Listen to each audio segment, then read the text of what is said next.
राहुल गांधी क्या, वो तो क्या उसको बोले, तो बच्चा है, पप्पू है। हिंदू के हर दिल में बसे हुए मोदी, उसको निकालना बड़ा मुश्किल है। 370 हटाने का दम कांग्रेसियों में नहीं था, मोदी जी ही ने हटाया है। और जो आज कश्मीर के माथे पर कलंक था 370, असंभव। अब तो कांग्रेस सपना देखे भारत का प्रधानमंत्री बनने के लिए या भारत पर राज करने के लिए।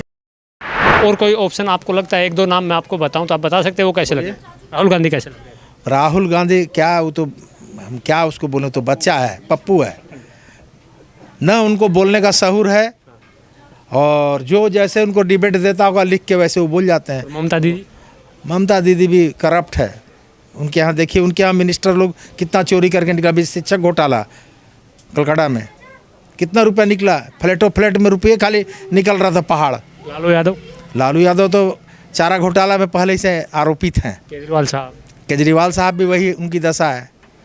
और एक हैदराबाद से और आते भाईजान, ओवैसी जी ओवैसी जी तो अपने आप को समझते हैं कि मैं मुस्लिम कम्युनिटी का मेन लीडर हूँ, लेकिन वैसी बात नहीं है। लोग मानते नहीं हैं वैसे लीडर उनको तो अभी समझ में आएगा 4 तारीख को, जब माधवी लता का रिजल्ट आएगा सामने। तब माधवी लता हैदराबाद से पानी पिला दी उनको चुनाव में, दिखेंगे भी नहीं दूर दूर तक। वैसी बात नहीं, आपको रिजल्ट बताएगा कि कितना वोट दोनों का आएगा। सो वो तो दिल्ली में आके ताल ठोकते हैं, यूपी में आके ताल ठोकते हैं, तो वो तो उनका गढ़ है, वहाँ कैसे हार जाएंगे? यूपी वाले भी बोलते हैं कि इनका तो ओवैसी का हम कहीं मानते नहीं है।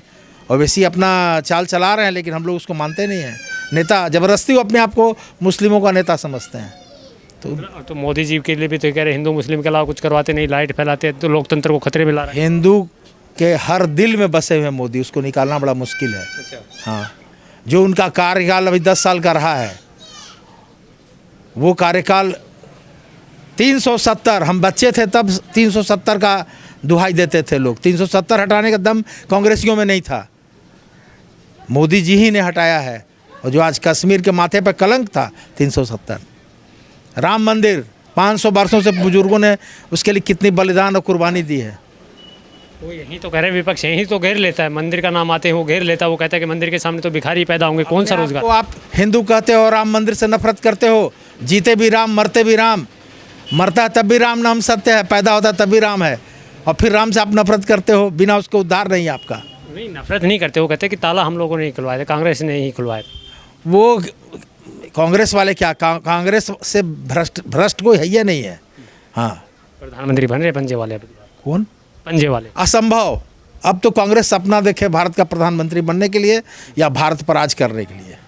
भारत पर कांग्रेस का शासन आने नहीं जा रहा है, ना भूतो। तो इंडिया गठबंधन कहा सकता है? इंडिया गठबंधन, आप बताइए, कांग्रेस 200 कुछ सीट से लड़ रही है और सरकार बनाने के लिए 272 चाहिए। जो पार्टी जो अपने आप को कहती है कि बड़ी पार्टी हूँ मैं, और वो पूरी सीट से चुनाव नहीं लड़ रही, आज ये स्थिति उसकी हो गई।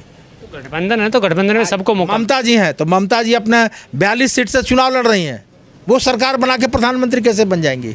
लालू जी हैं तो ये 40 सीट से चुनाव लड़ रहे हैं, ये कैसे प्रधानमंत्री बना देंगे? संभव है? नहीं है। तो 80 सीट का यूपी वाले तो बन सकते हैं ना? 80 सीट वाले को तो 8 सीट नहीं आएगी। जो 80 सीट है उसमें 17 सीट से तो कांग्रेस लड़ रही है, बाकी सपा गठबंधन में लड़ रहा है। लेकिन बात कर रहा हूँ, लाल टोपी वाले भी तो प्रधानमंत्री बन सकते। नहीं बनेंगे, असंभव है। उसने गोली चलवाई है राम मंदिर पर, जब हमारे कार सेवकों पर उसने गोली चलवाई है, ये इतिहास भूले नहीं है। और उसमें हम लोग क्या, हमारे के देवता जो राम जी हैं, वो कोई माफ़ नहीं करेंगे, उसी का पनिशमेंट भोग रहे हैं वो। अब राम के नाम पे जो राजनीति करते हैं ना, वो बर्दाश्त नहीं किया जी। नहीं, राम के नाम पर राजनीति नहीं किया है। सच्चाई यही है कि भारत का हृदय है राम, और उसको पुनर्स्थापित किया गया है। ये मोदी जी या भारतीय जनता पार्टी का बहुत बड़ा सहयोग रहा है कि आज राम मंदिर बनी और भगवान टेंट से बिल्डिंग में आए।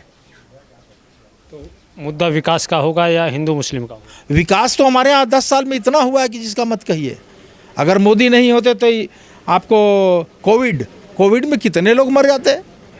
वैक्सीन उन्होंने निर्माण करवाया अपने वैज्ञानिकों से, फ्री वैक्सीन दिया, देश विदेश सब जगह।